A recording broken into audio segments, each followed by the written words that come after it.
पशुओं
यही सच्ची प्रीति है,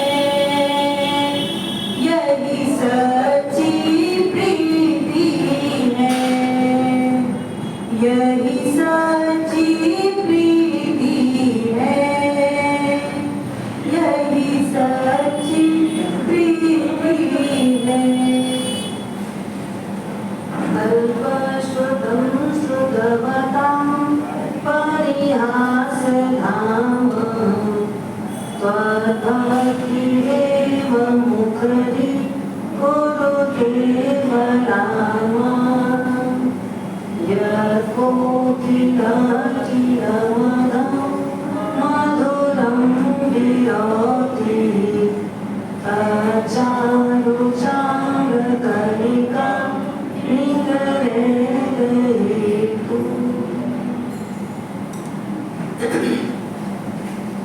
धर्म प्रेमी बंधुओं, माताओं एवं बहनों,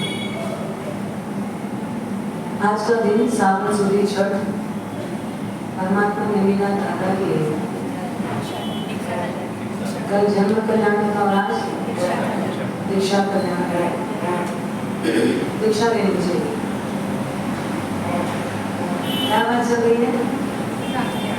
हाँ, आज दीक्षा कल्याण के तो क्या संकल्प करना? इसको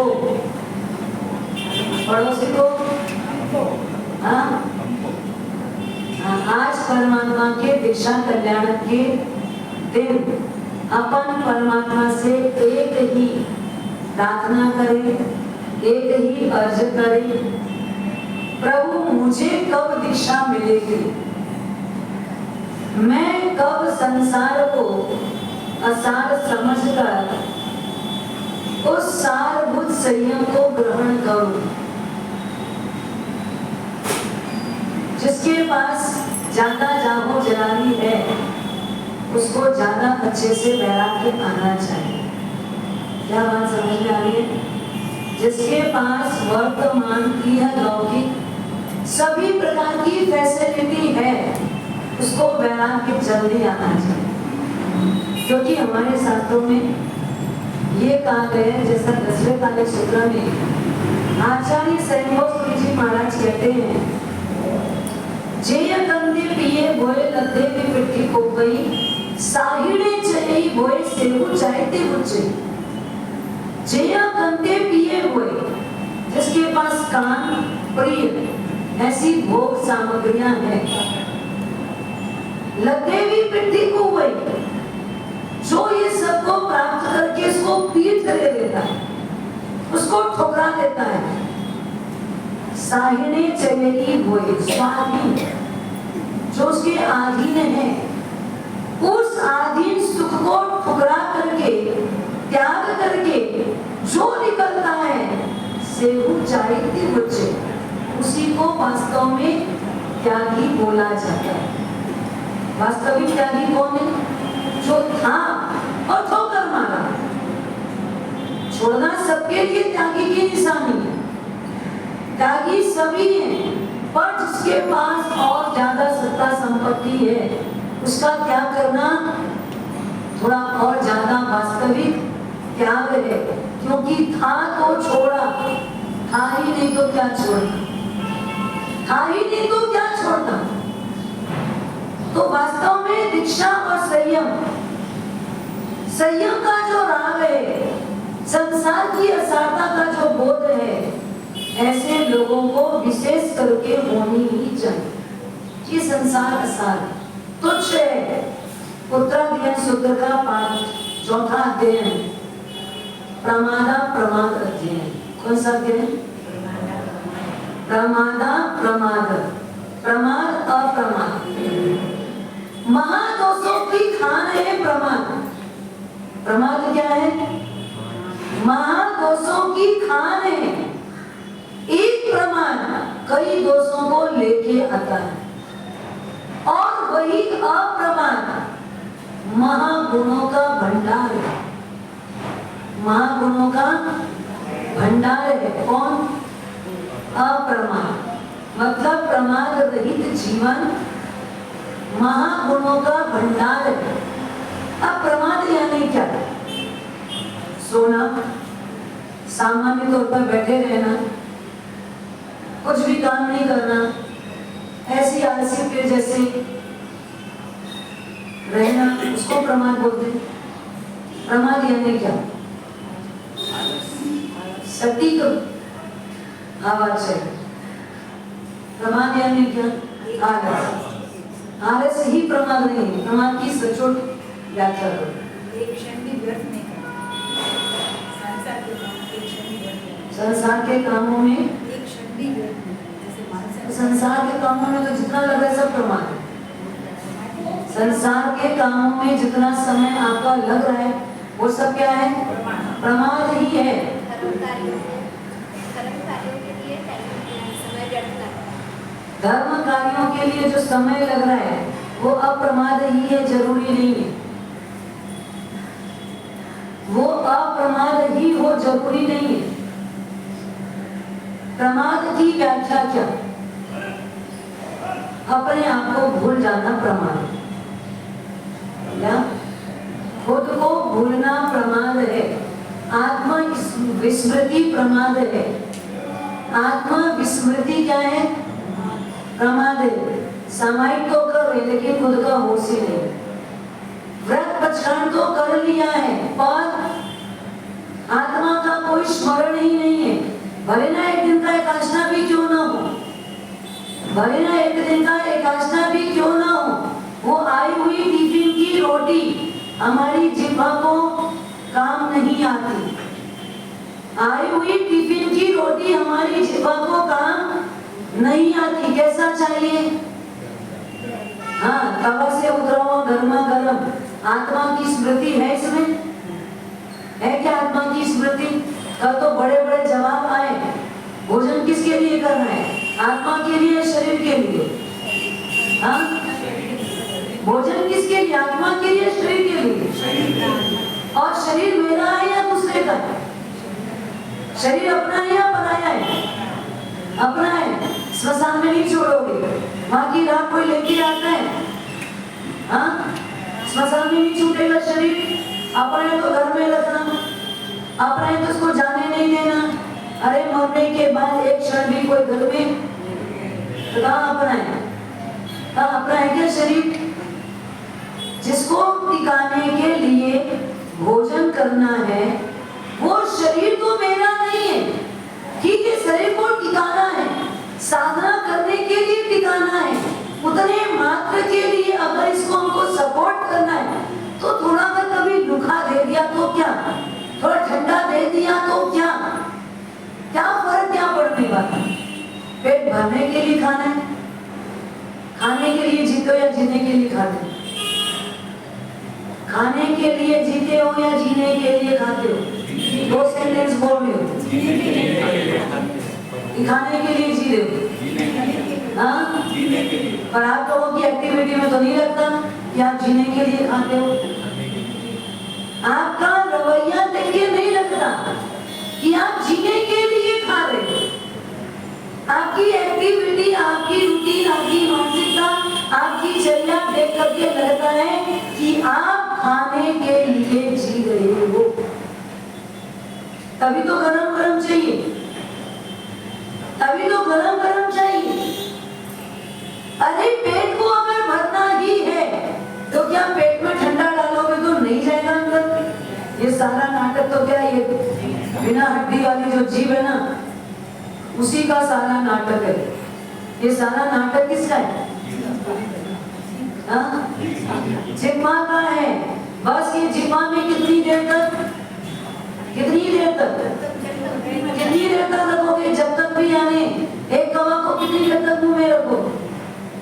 हाँ, एक कवा अगर मुख में डाला उसको क्या करोगे? मुंह में दबाए रखोगे? क्या करोगे? अगर दबाए रहेगा तो उसका भी स्वाद अंदर नहीं अच्छा लगेगा। अगर वो भी दबा रहा तो स्वाद अच्छा नहीं लगेगा। उसको भी क्या करते हो? एक बार मुख में गया हुआ कवा बाहर आ जाए तो देखने में भी पसंद नहीं है, छूना भी पसंद नहीं है, और वापस उठा के खाना तो हरगिज नहीं, है ना? मतलब इतनी छोटी सी जीव के लिए इतना बड़ी सजा भोगने को आप तैयार हो? कितनी बड़ी सजा है पता है? एक जिह्वा इंद्रिय को नहीं जीतने के कारण ये हमारा प्रमाद है। ये क्या है? प्रमाद है। हम भूल जाते हैं ये शरीर को तो मात्र साधना के लिए टिकाना है। ये शरीर मात्र और मात्र साधना के लिए टिकाना है। और साधना किसके लिए करना है? आत्मशुद्धि के लिए। तो जो भोजन कर रहे हैं, रसना की वासना के साथ कर रहे हैं, विकार के साथ कर रहे हैं, भोजन के प्रति आसक्त होकर कर रहे हैं, तो वो भोजन आत्मशुद्धि में काम आ रहा है क्या? आत्मा अशुद्ध हो रही है? आत्मा की शुद्धि बढ़ेगी या आत्मा अशुद्ध होगी? हाँ? और वो आत्मशुद्धि के लिए साधना करनी है और साधना के लिए शरीर को टिकाना है। यही है ना क्रम? तो आत्मशुद्धि करनी है इसलिए साधना करेंगे और साधना करना है इसलिए शरीर को टिकाएंगे। और शरीर को टिकाने के लिए खाना पड़ेगा, पेट्रोल देना पड़ेगा। लेकिन ठंडा, गरम, तीखा, मीठा, लूखा, सूखा, ये सब डेफिनेशन किसकी है? ये सारी डेफिनेशन किसकी है? प्रमाद की या अप्रमाद की? हाँ? तो कहाँ जाओगे? कहाँ जाओगे? हाँ? करेगा कोई, भरेगा कोई। करेगा कोई, भरेगा कोई। हाँ? कोई और भरेगा? स्वयं का किया हुआ काम स्वयं को ही भोगना पड़ेगा। स्वयं का किया हुआ पाप कर्म जो भी है, शुभ या अशुभ, उसका रिजल्ट खुद को ही मिलना है और कोई व्यक्ति उसका फल नहीं भोगता। अभय कुमार से एक बार काली कसाई का बेटा सुलस, काली कसाई का नाम सुना है ना? हाँ, जिसको भगवान महावीर स्वामी ने क्षणिक राजा को कहा था कि एक दिन की हिंसा बंद करवा दो तो तुम्हारा नरक गमन रुक सकता है। क्षणिक ने बहुत आजीजी की थी। भगवान आपका शिष्य हूँ, आपका भक्त हूँ, मैं आपके सिवाय किसी को नहीं मानता, किसी को नहीं जानता, किसी को नहीं पहचानता। आपके रहते मुझे नरक जाना पड़े तो मेरी नहीं आपकी कमजोरी दिखेगी, इसलिए भगवान मेरी नरक टाल दो। भगवान ने कहा 3 काम, पुण्य सागर की सामायिक, कपिला दासी से दान और काली कसाई की हिंसा बंद करवा दो, कपिला से दान दिलवा दो। एक दिन की एक सामायिक आप पुण्य सागर की खरीद लो। खरीद सकोगे? खरीद सकोगे? क्यों? अरे 1 लाख दे देना ना। 1 लाख में अगर पुण्य की एक सामायिक मिल जाए तो भी सस्ती है, तो भी सस्ती है। लोगे कि नहीं लोगे? अगर पुण्य साहब 1 लाख में एक सामायिक बेचे तो लोगे कि नहीं लोगे? हाँ, क्योंकि सामायिक तो पुण्य के जैसे ही करना। सामायिक किसके समान करना? पुण्य साहब के जैसे ही सामायिक करना। उसकी सामायिक शुद्ध थी, 100 टन से शुद्ध सामायिक थी, 101% शुद्ध सामायिक पुण्य साहब की थी। 1 लाख में अगर एक सामायिक का दान करे तो लोगे? नहीं चाहिए सामायिक का फल? चाहिए? चाहिए सबको, लेकिन मिलेगी नहीं। अरे वो दे रहा है ना, आप लोगे कि नहीं लोगे? अरे वो दे रहा है ना, आप क्यों घबरा रहे हो? अगला देने को तैयार है। जिसने सामायिक की है फल उसी को मिलेगा। मतलब परिणाम पर ही बंध डिपेंड है। आपका परिणाम, आपका बंध, आपका परिणाम, आपका मोक्ष, परिणाम पे ही बंध डिपेंड है। किसी और के कुछ करने से आपकी आत्मा का ना कुछ अच्छा होगा और ना कोई नुकसान हो। किसी के करने से नहीं होगा। आपका किया आपको ही भुगतना है, आपका किया फल आपको ही पाना है। जो आप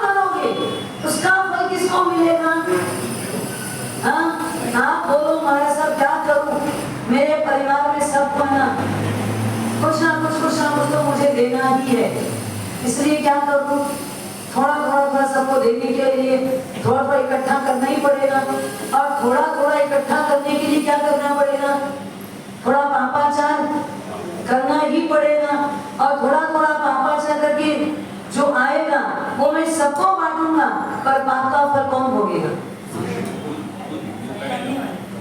आपने जो इकट्ठा किया वो किसको मिल रहा है? आपके बेटे को, पोते को, भाई को, भतीजे को, काका को, सबको मिलेगा। जो आप कर रहे हो उससे मिलने वाला जो द्रव्य है वो द्रव्य कईयों को मिल सकता है, वो द्रव्य कईयों को मिल सकता है, लेकिन उस द्रव्य के पीछे किया गया पाप, उसके पीछे होने वाली आसक्ति, उसके पीछे होने वाला मोह, उसके पीछे होने वाली मूर्छा, और मूर्छा से मिलने वाला फल कौन भोगेगा? कभी अंतराय कर्म की पूजा में सुने होंगे, जमी जमाई भूखो बनियो घेवर भूखन बांधी, जमी जमाई भूखो बनियो घेवर भूखन बांधी, जमी जमाई पाछो बनियो घेवर भूखन बांधी, जमी जमाई पाछो बनियो, जमाई जिनके पाछा चला गया, वापस चला गया, घेवर भूखन बांधी। एक सेठ किसी वृद्ध अवस्था वाली माँ जी को ठग करके कुछ रुपए एक्स्ट्रा लेकर के उसका माल आगे पीछे किया, मतलब बेईमानी, छोटे शब्दों में क्या, उससे बेईमानी करके 2 पैसा ज्यादा कमाया, और वो पैसा अपने घर भेजा, पत्नी को सूचना भेजी कि आज रबड़ी घेवर बनाना। कौन सा घेवर? रबड़ी वाला घेवर बनाना, आज मैं अच्छे से खाऊंगा। पत्नी को समाचार मिला, पैसा भी एक्स्ट्रा है, सामान भी मंगाया, और संयोग से सेठ जी की इच्छा है तो सेठानी काम में लग गई। क्या सेठ जी को खाने का मन है तो क्यों ना बना दिया जाए। सुंदरता से उसने घेवर तैयार किया, सब रेडी हो गया, भोजन का वक्त है, सेठ जी को आने में अभी समय लग रहा है। उस बीच अचानक जमाई आ गए घर पे, उस बीच अचानक कौन आ गया? जमाई आ गए घर पे। अब जमाई आए तो जमाई की थाली, शादी लगेगी क्या? हाँ, शादी थाली लगेगी कि नहीं लगेगी? भगवान के मंदिर में भले ना सूखा चावल चढ़ा दो, सादा चावल चढ़ा दो, चलेगा ना? हाँ, भगवान के मंदिर में तो क्या मखाना में भी चलता है कि नहीं चलता है?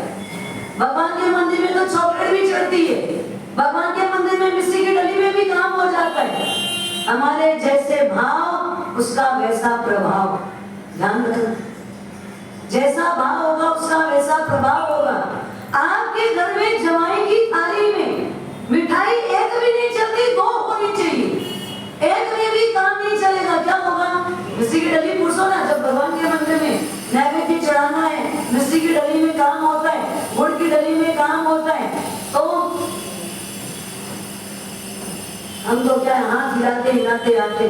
श्रावक आए और खाली आवे, श्रावक के हाथ में मंदिर की सामग्री नहीं, वो खाली चला आवे।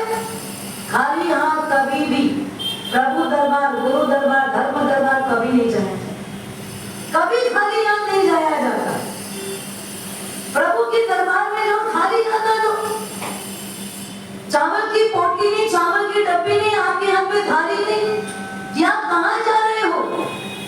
किसके पास जा रहे हो?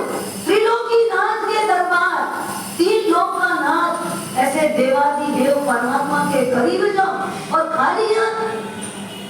आपके पास फल नहीं, आपके पास मिठाई नहीं, और खाते हो घर में तो जरूर चढ़ाओ, मिठाई खाते हो घर में तो जरूर चढ़ाओ, नहीं खाओ तो कोई बात नहीं। वो व्यक्ति जिसके पास मिठाई खाने के लिए ताकत नहीं है, उसको कभी किसी गुरु महाराज ने कहा होगा, देख भाई कोई बात नहीं, तेरे पास नहीं है चढ़ाने को तो मिस्त्री ही चढ़ाना, नहीं आज तेरे पास चढ़ाने को तो मिस्त्री चढ़ाना, कोई बात नहीं, नहीं है तो एक मखाना का टुकड़ा ही चढ़ा दे। जो भरी थाली खाए उसके लिए, किसके लिए उपदेश दिया गया?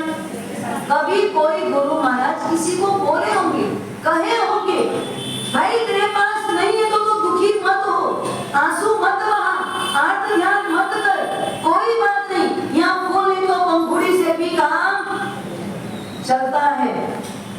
और इस बात को हमारे सारे सेठों ने स्वीकार कर लिया। घर में तो वेल अप टू डेट, और भगवान के मंदिर में आउट ऑफ डेट। यही चलता है ना हमारा। फल भी लाना तो कौन सा लाना, मिठाई भी लाना तो कैसी लाना, हाँ। लेकिन अभी मैं मंदिर जाती रही, व्याख्यान में उतर तो से पहले अंदर गई, थोड़ी हलचल थी। आज दादा की मंदिर की वर्षगांठ है, शांतिनाथ दादा उधर जो विराजमान की वर्षगांठ है। लेकिन जो भी परिवार करता है, इतनी सुंदर व्यवस्था लेके खड़े थे। देखा मैंने पेड़ा, हाँ, एक थोड़ा सफेद था, एक ब्राउन कलर का, 2 प्रकार के पेड़े रखे थे, पर एक क्वांटिटी एक नहीं थी, होगी 8-10 तो मिनिमम, पर कोई पेड़ा ऐसा नहीं, सारे पेड़े ऐसे लगे ताजे बने हुए, सुंदर दिख रहे थे। परमात्मा के दरबार की व्यवस्था क्या है? परमात्मा के दरबार में कपड़ा कैसा पहनना, परमात्मा के दरबार जाओ तो सामग्री कैसी लेके जाना, परमात्मा के दरबार के कपड़े, परमात्मा के दरबार के दरबारी सब वेल अप टू डेट होने चाहिए, सब वेल अप टू डेट होने चाहिए। कहीं पर भी परमात्मा के दरबार में खाली हाथ जाया नहीं जा, कभी खाली हाथ नहीं जा। और सब कुछ तो भंडार में डाल के आते, भंडार में डाल दे, भंडार में भी डालने के लिए बता देती मैं कैसे डाल दे। भंडार में भी डालना हो तो क्या होता है, अंदर हाथ जाता है। अभी तो बाहर निकालने की स्थिति दिखे तो बाहर निकाल के देखिए कौन सा वाला नोट डालूं, कौन सा वाला नोट डालूं, और नहीं तो क्या कोई चिल्लर रखते ही है। कहाँ पर चिल्लर चलाते हो बताओ तो एक बार, आपका चिल्लर कहाँ चलता है आज तक? पूरे संसार में कहाँ चिल्लर बांट के आते हो, हाँ? चिल्लर से कहाँ के लिए है? 3 लोग के नाथ के लिए अभी भी चिल्लर चला रहे हो। 1 का नोट भी चल रहा है वहां पर। 1 रुपए का रोशनी कहाँ चढ़ता है आपके मंदिर में? आपको ख्याल है कहाँ चढ़ता है? हाँ, डेली चढ़ता है। 1 रुपए का सिक्का डेली आता है, मैं रोज देख के आती हूँ। 1-2 शायद और भी कहीं और चढ़ता होगा। जब मैं जाती तो वो बिल्कुल थाली तैयार रहती है आरती वाली, और आरती की थाली में 1-1 का सिक्का बिल्कुल रखा हुआ रहता है। मैं कई बार झांक के देखती हूँ, नहीं तो कभी कैमरा में चेक करना हमारा से क्या क्या देखते हैं, तो आप चेक करो मैं क्या क्या देखती हूँ। मैं झांक के देखती आती हूँ, 1 का सिक्का, वाह सेठ, 1 का सिक्का आज के डेट में भिखारी भी नहीं लेता। 1 रुपए का सिक्का भिखारी भी नहीं लेता। लेता है क्या? वो भी बोलता है सेठ 1 रुपए में कुछ नहीं आता, 1 रुपए का कुछ नहीं मिलता, देने तो 5-10 तो दे। और आप किसको चला रहे हो? खुद के साथ खुद धोखा, खुद को धोखा खुद दे रहे हो। इसलिए ध्यान रखना, परमात्मा का मंदिर, परमात्मा का जिनालय वेल अप टू डेट होके जाना। कभी भी वहां के लिए कोई खाली हाथ जाने की जरूरत नहीं। अपने को खाना हो तो सब मस्त चाहिए। जवाई राज आए हैं, एक मिठाई में भी काम नहीं चलेगा, चलेगा क्या? हाँ? और सुबह शाम कदाचित 2 टाइम रुक जाए तो, 2 टाइम रुक जाए तो, हाँ? सुबह तो लाए थे, ऐसे भी तो जवाई पूरी पापड़े नहीं है, और लाइन के बाजार से भी तो एकदम 1-1, 2-2 पीस तो ला भी नहीं सकते, 4-4 पीस तो लेके ही आए। उनकी थाली में भले 2-2 लगा है, 2-2 तो बचा हुआ है ना, अभी शाम को वापस लगा दो। हाँ, जवाई है, जमराज बन जाएगा। वापस परोस के देखो तो सही, तुम्हारी तो आय नहीं निकलेगी, तुम्हारी बेटी की निकल जाएगी, तुम्हारी बहन की निकल जाएगी, दोबारा वो जवाई है। अब वो जवाई घर पहुंचे, अचानक दोपहर का समय, भोजन का वक्त, और भोजन के वक्त अब सेठानी को लगे क्या करूं, कोई बात नहीं, आज तो घेवर बना हुआ तैयार ही है, जवाई आए, 2-4 लोगों को और लेके आए साथ में, थाली लगी, भोजन करने लगे। घेवर तो आज बहुत ज्यादा टेस्टी है, क्यों? क्योंकि घरवाली बनाई है, सेठानी जी ने बनाए, घर वालों ने क्या हाथ से बनाए, बड़े प्रेम से बनाए। शक्कर भी थोड़ी ज्यादा मीठी हो गई, क्यों? क्योंकि प्रेम भी साथ में मिला हुआ है। तो मिठास ज्यादा है, स्वाद ज्यादा है, और स्वादिष्ट ज्यादा होने के कारण जवाई ने दबा के लिया। घेवर जितना बना सब फिनिश, सब फिनिश। जवाई तो जी में झूठे और बोले हम तो काम के लिए निकले हैं, चलते बनते हैं, फिर देखेंगे। आधे घंटे के बाद सेठ जी आए, थाली लगी, थाली में क्या? रोज वाली चीज, वही दाल रोटी सब्जी चावल। बार बार सेठानी का चेहरा भी, सेठानी अंदर से अब ला रही होगी, अब ला रही होगी। सेठानी वापस आई तो क्या लाए? वही फरका लेके आई, और सब्जी लाऊं क्या पूछ रही है। सेठ जी बोल रहे बात क्या है? धीरे से पूछ लिया, तुमको समाचार नहीं मिला? मैंने आज कुछ सूचना भेजी थी बनाने के लिए, सूचना तो मिली, तो बनाया क्यों नहीं? बनाया तो है कहाँ? खा लिया, कौन खाया? ना मैंने खाया ना आपने खाया, किसने खाया? अब जो पाप हुआ उसका फल कौन खाए? उसका फल कौन खाएगा बोलो? जवाई घेवर खा के चला गया, जो पाप का पैसा था, एक वृद्ध अम्मा को ठग के लाया गया पैसा का, वो ठगने के कारण जो पाप कर्म हुआ उसका दंडा कौन खाएगा? क्यों? जो पैसा का धन आया, जो पैसा से मिठाई आई, वो मिठाई तो जवाई खाया, तो दंडा तो जवाई को खाना चाहिए ना। हाँ, पाप किसने किया? देखो सब खुला खुला बोल रहे, हमको हमारे साथ सोना चाहिए, हमको चैन चाहिए, हमको तो हीरे का नेकलेस चाहिए। हम नहीं बोलते तुम पाप करो, हमने तो सिर्फ डिमांड रखी हमको चाहिए। अब पाप आप करोगे तो ये साफ बोल दिए, जो करेगा वो भरेगा, जो करेगा वो भरेगा। पाप आप करोगे, बेईमानी आप करोगे, अन्याय आप करोगे, अनीति आप करोगे, अप्रामाणिकता आप करोगे, उसका फल ये नहीं भोगने वाले। भोगोगे आप लोग, साथ दोगे इनका, डंडा खाने के समय आओगे, भाई भाई इनको मत मारो मत मारो मत मारो, मैंने मांगा था हीरे का सेठ, इनकी गलती नहीं है, मेरे को मारो मेरे को मारो, बोलोगे? बोलोगे? बोले हमने तो मारे हीरा का सेट मांगा, हमने कभी ये नहीं बोला कि हाँ बेईमानी करके ला, हमने बेईमानी करने को नहीं बोला, हमने हीरे का सेट मांगा, हमने हीरे का सेट मात्र मांगा था, बेईमानी करने नहीं बोला था हमने। अब बोलो ये फल कौन भोगेगा? काली कसाई का बेटा सुलस, और सुलस को जब अभय कुमार से मित्रता हुई, और अभय कुमार से मित्रता भव्य जीव ही कर सकते हैं। काली कसाई की एक दिन की हिंसा भी श्रेणी राजा बंद नहीं करवा सके, क्योंकि काली कसाई की आत्मा अभव्य है, अभव्य की आत्मा। कभी कभी कभी भी मोक्ष कभी हो सकेगा काली कसाई को? काली कसाई का कभी भी मोक्ष नहीं होगा, कितनी भी साधना कर लेगा, कभी कितना भी धर्म कर लेगा, पर वो आत्मा कभी भी मोक्ष में जाने का अधिकारी नहीं ही बन पाएगा। श्योर है, श्योर है, कभी भी उसका मोक्ष नहीं छोड़, कितना भी कुछ भी कर। ऐसी काली कसाई का बेटा था सुलस, जिसकी मित्रता किससे हो गई? अभय कुमार से। अभय कुमार से मित्रता हुई, और उसको समझ में आया कि नहीं, मेरे पिताजी भले गलत काम करते थे, लेकिन मुझे नहीं करना है, उनका पाप उनके साथ रहेगा, जो करता है उसको फल मिलता है, मुझे ये पाप व्यापार छोड़ना है।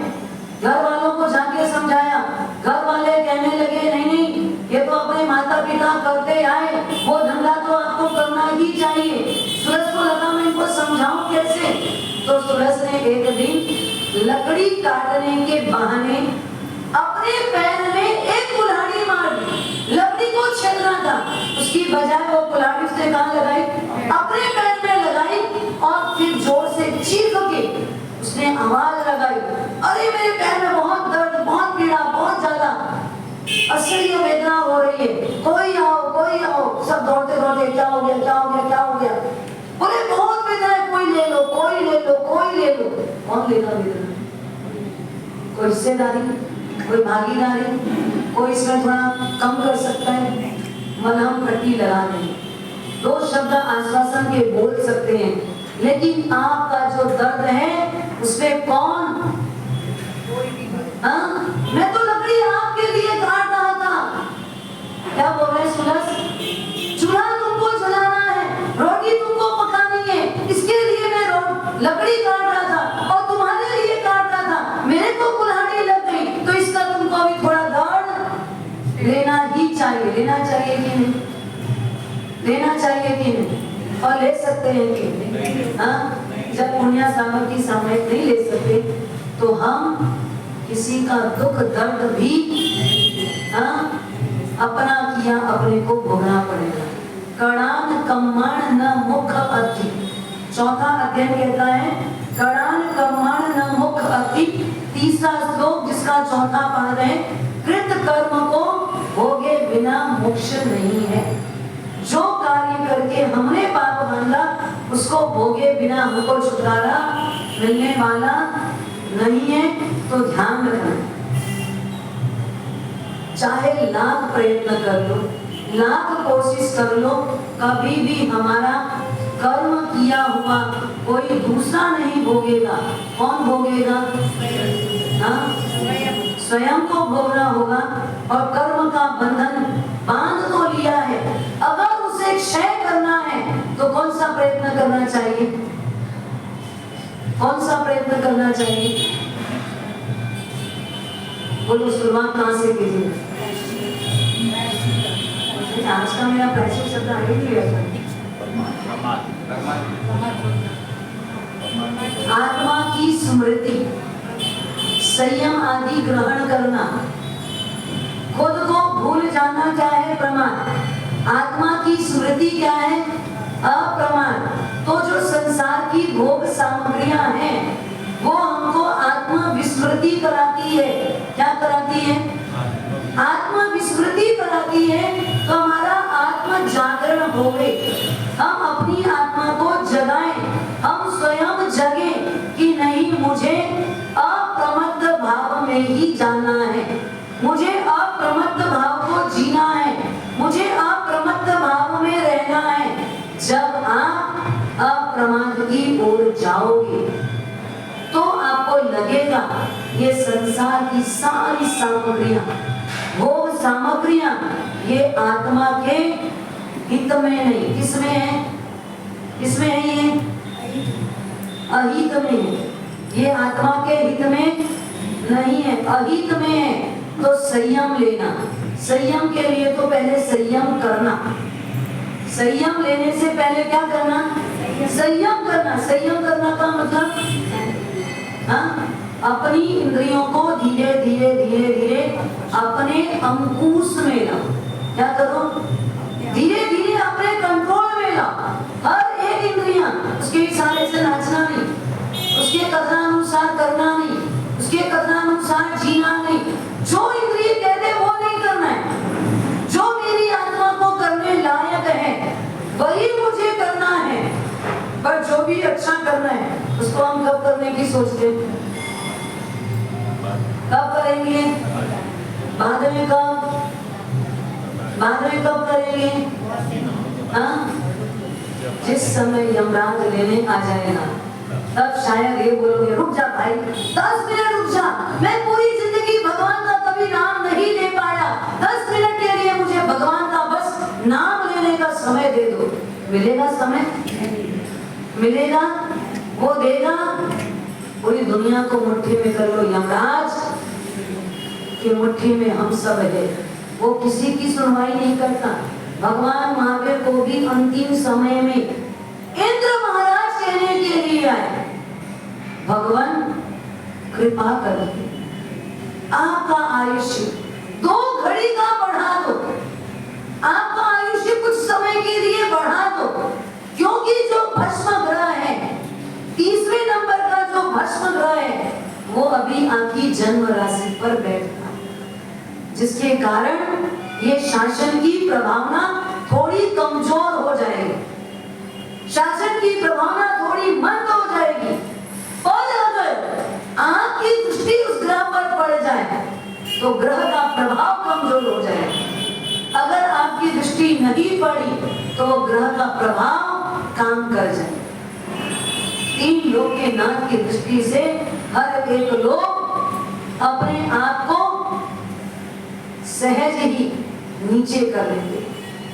परमात्मा जहां जहां विहार करते हैं, कांटे जैसे होते वैसे नहीं रहते, वो झुक जाते, सीधे हो तो उल्टे हो जाते, खड़े हो तो बैठ जाते, सो जाते। ये परमात्मा का प्रताप है, ये परमात्मा का प्रभाव है, ये परमात्मा का पुण्य है, ये परमात्मा का अतिशय है भगवान का। भगवान को कहना नहीं पड़ता, करना नहीं पड़ता, उनके पुण्य राशि से अपने आप होता ही जाता है। इंद्र महाराज ने बहुत विनती की, भगवान ने क्या करा, क्या किया? तीन लोग के नाथ है, पूरा तीन लोग जिनकी मुट्ठी में है, वो जो चाहे वो कर सकते थे, पर परमात्मा ने अपना आयुष्य बढ़ाया।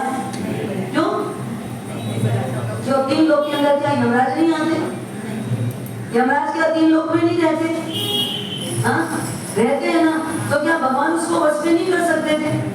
भगवान अपनी मुट्ठी में नहीं कर सकते थे? हाँ तो भगवान उसके सामने हार गए, हार जाएंगे क्या? हारने की बात नहीं है, ये कभी भी पॉसिबल नहीं है, ये कभी संभव नहीं है कि एक मिनट, एक क्षण, एक समय का भी कोई आयुष्य बढ़ा सके। आयुष्य को बढ़ाने की ताकत न पहले किसी में थी, न आज किसी में है, और न आगे किसी में होगी, किसी में भी नहीं। कोई ये काम नहीं कर सका और ये काम कोई करेगा भी नहीं। भगवान को इंद्र महाराज जैसे ने भी अगर प्रार्थना की तो भी परमात्मा इस काम को करने में अपने आप को निषेध कर, नो पॉसिबल, हो ही नहीं सकता, करना भी नहीं, करना भी नहीं और होगा भी नहीं।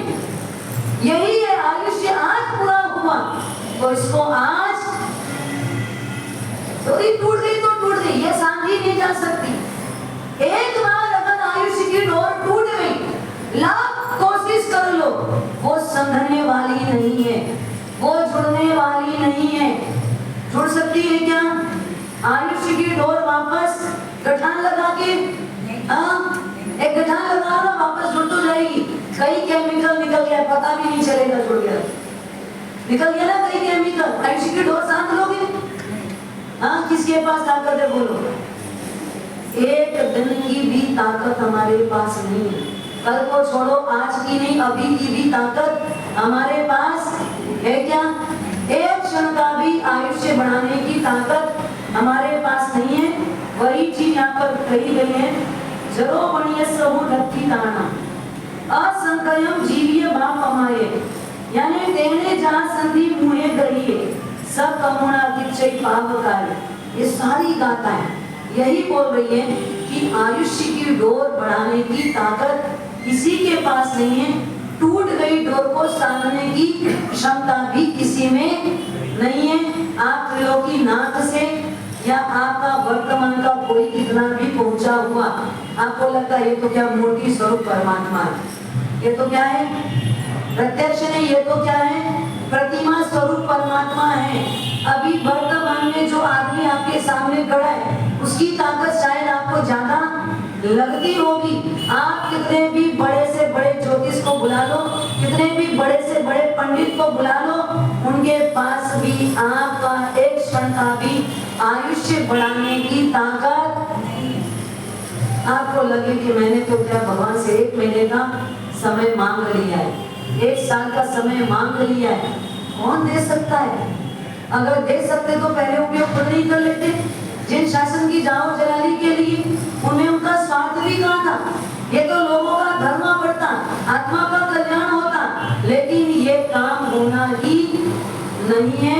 इसलिए जो अच्छा करना है कब कर लो? बहती गंगा में हाथ धो लो, बहती गंगा में हाथ धो लो।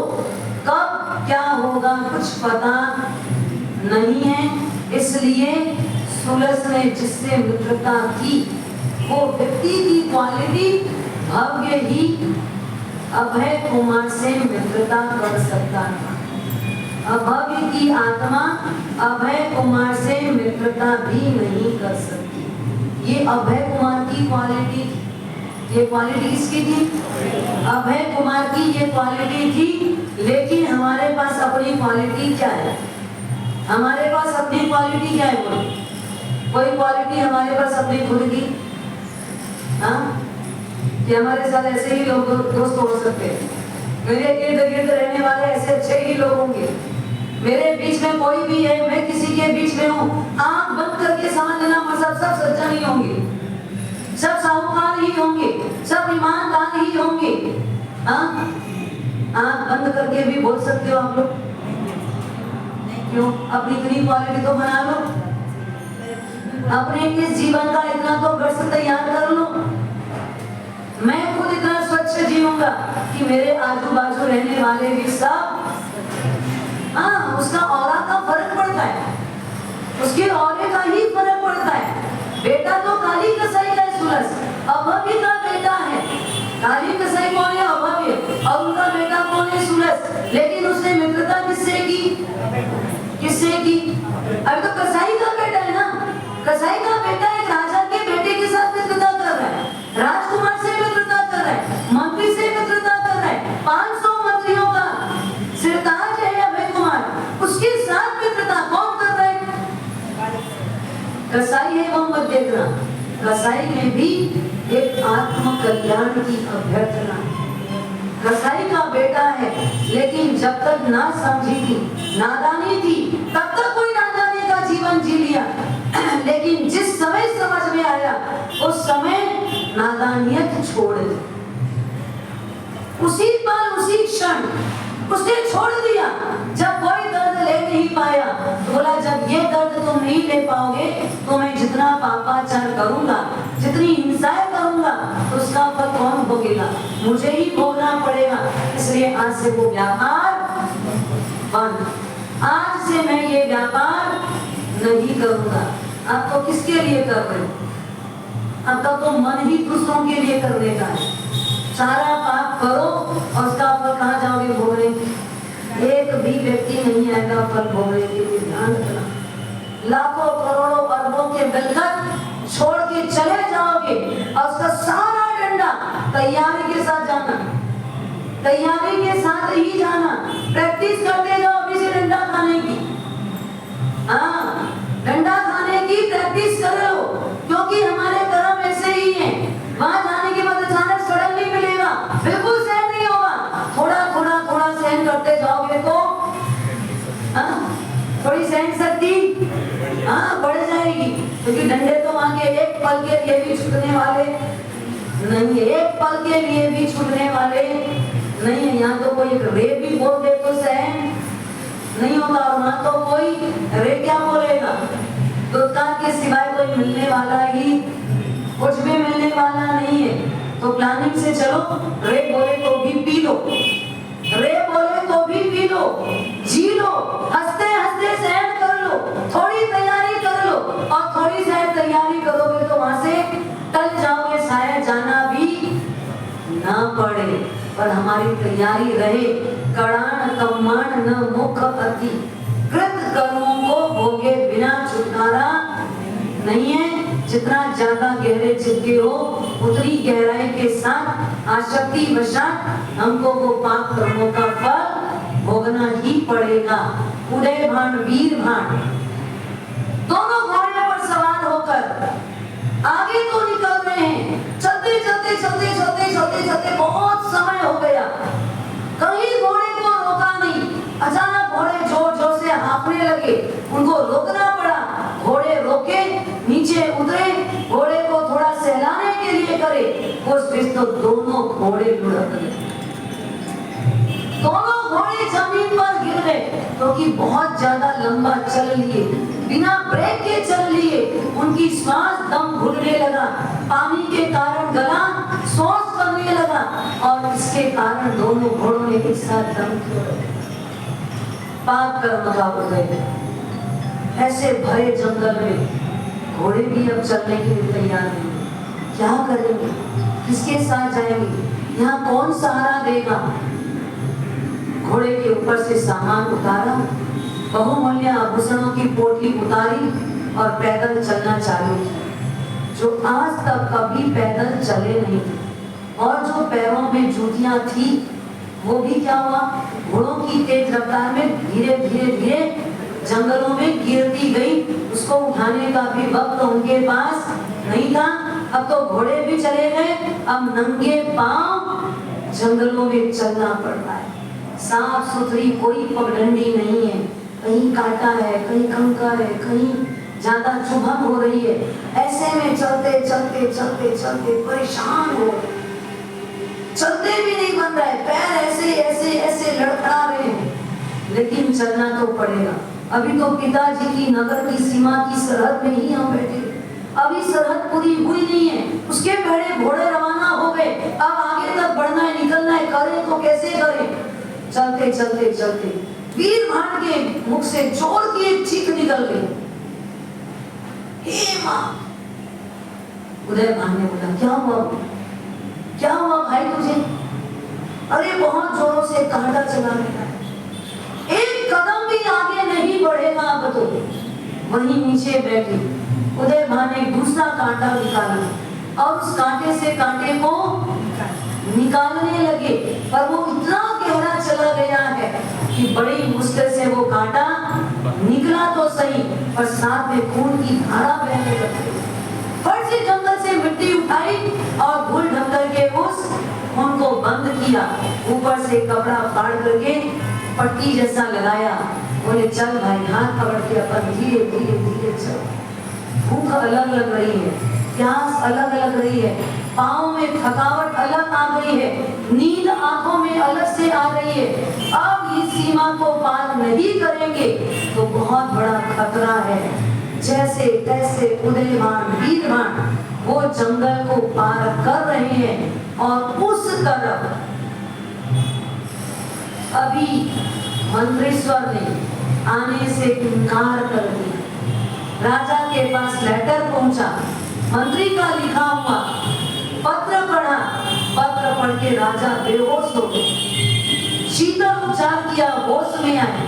होश में आने के बाद जब उनका उपचार हुआ, होश से ठीक हुए, वो इतना रुदन करते करते करते इनके कई दिन बीत गए। राजा ने आहार लेना बंद कर दिया। 21 दिन बीत गए, राजा अनाज का एक कण भी मुख में नहीं डाले हैं, पानी तक एक घूंट मुंह में नहीं डाल रहे हैं। ऐसे हत्यारे बाप को तो दुनिया वाले आए और सर काट के ले जाए तो ही शायद मेरा पाप क्षम्य हो पाएगा, अन्यथा मैं क्षमा के योग्य नहीं हूँ। धीरे से एक दिन सभा बैठाई गई और सभा में एकदम सुस्ती। 21 दिन के बाद आज सभा हुई और सभा में एकदम सुस्तता है, किसी के भी मन में कोई भी हंस की लकीर नहीं, जो भी काम हो रहा है एकदम सुस्ती के साथ हो रहा है।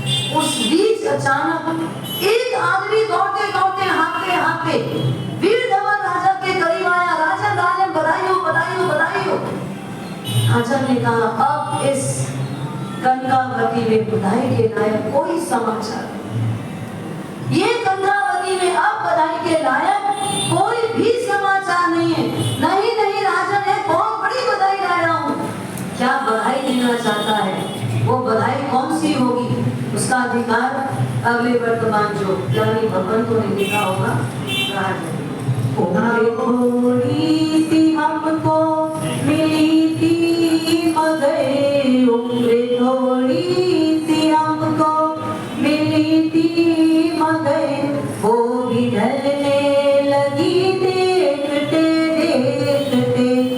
ये करूँ वो करूँ कुछ न मैं कर ये करूं वो करूं कुछ न मैं कर सका श्वास थमने लगी देखते देखते श्वास थमने लगी देखते देखते कितनी काया का श्रृंगार मैंने किया कितनी माया से भंडार मैंने भरा काया बेनूर थी माया भी दूर थी काया बेनूर थी माया भी दूर थी वो भी गलने लगी देखते देखते वो भी गलने लगी देखते देखते काया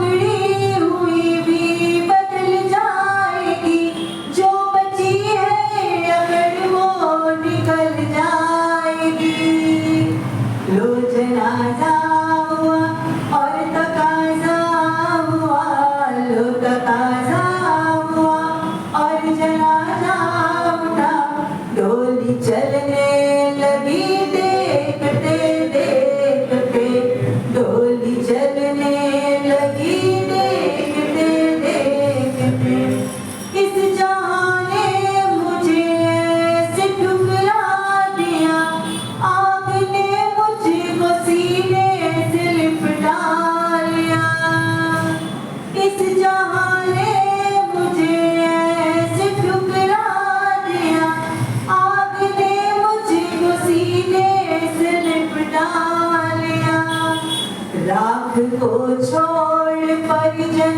चले सब गए राख को छोड़ परिजन चले सब गए वो भी उड़ने लगी देखते देखते वो भी उड़ने लगी देखते देखते श्वास थमने लगी देखते देखते डोली उठने लगी देखते देखते आज शनिवार प्रश्न पत्र देने गए थे अभी आज परमात्मा की वर्षगांठ है वहाँ पूजा में भी सभी को पढ़ाना है आपको प्रश्न पत्र आज दे देते हैं सब घर से सॉल्व करके लाइए ठीक है आज का प्रश्न पत्र आओ इधर आओ इधर दोनों पढ़ो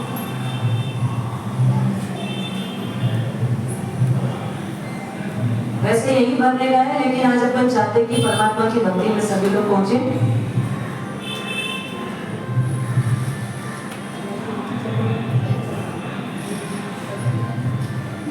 ज्ञान में का प्रश्न कल कर लेंगे आज का कल की सूचना